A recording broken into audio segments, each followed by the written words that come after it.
Puducherry CENTAC மாணவர் பெற்றோர் நலசங்கம் சார்பில் மருத்துவ படிப்பில் சேர்ந்த ஏழை மாணவரின் வீட்டிற்கு சென்று ரூபாய் 2 லட்சம் நிதி உதவி மாவட்ட ஆட்சியர் குலோத்துங்கன் வழங்கினர். புதுவை கரிக்கலாம்பாக்கத்தைச் சேர்ந்தவர் ஐயனார் அஞ்சலை தம்பதியர். இவர்களின் இளைய மகன் ராஜகுரு. கரிக்கலாம்பாக்கத்தில் உள்ள மறைமலை அடிகள் அரசு மேல்நிலைப் பள்ளியில் 1ஆம் வகுப்பு முதல் 12ஆம் வகுப்பு வரை படித்து கடந்த நீட் தேர்வில் 147 மதிப்பெண்கள் பெற்றார். புதுவை அரசு பள்ளி மாணவருக்கு 10% சிறப்பு இட ஒதுக்கீட்டின் மூலம் தனியார் மருத்துவக் கல்லூரியில் இடம் கிடைத்தது.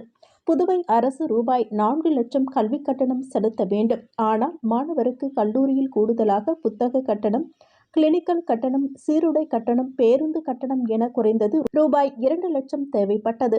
மாணவரின் தந்தை ஐயனார் உடல் ஊனமுற்றவர், வீட்டில் இருந்தார்.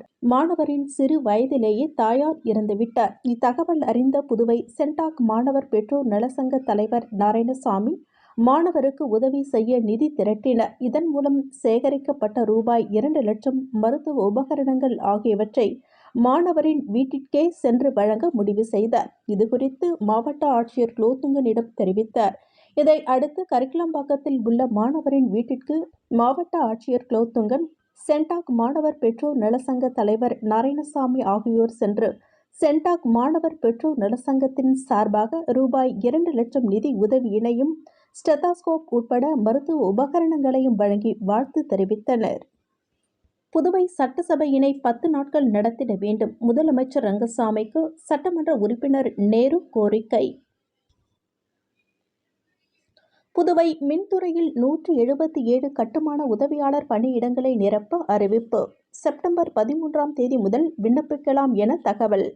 நீட் அல்லாத படிப்புகளுக்கு 3ஆம் கட்ட கலந்தாய்வு இடங்கள் ஒதுக்கீடு. சென்டாக் நிர்வாகம் தகவல். புதுவை காலப்பாட்டு மின்பாதையில் பராமரிப்பு பணி செப்டம்பர் 16ஆம் தேதி அதனை சார்ந்த பகுதிகளில் மின்தடை ஏற்படும் என்று புதுவை மின்துறை அறிவித்துள்ளது.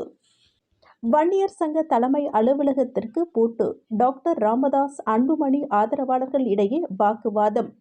திண்டிவனத்தில் பரபரப்பு. தமிழக வெற்றி கழக தலைவர் விஜயின் மக்கள் சந்திப்பு பிரச்சாரம் திருச்சியில் இன்று செப்டம்பர் 13ஆம் தேதி தொடங்கியது. முன்னதாக திருச்சி விமான நிலையம் வந்த விஜய்க்கு மேளதாளங்கள் முழங்க உற்சாக வரவேற்பு அளிக்கப்பட்டது.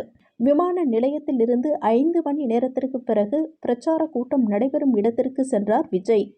திருச்சியில் தொடங்கினால் எல்லாமே திருப்புமுனையாக அமையும் எனவும் நடிகரும் தவேக தலைவருமான விஜய் பிரச்சாரத்தின் போது தெரிவித்தார். மேலும் பொய்யான வாக்குறுதிகளை கொடுக்க மாட்டேன் என்றும் பிரச்சாரத்தின் போது விஜய் தெரிவித்தார். தொண்டர்கள் கூட்டத்தால் திருச்சி மாநகரம் குலுங்கியது.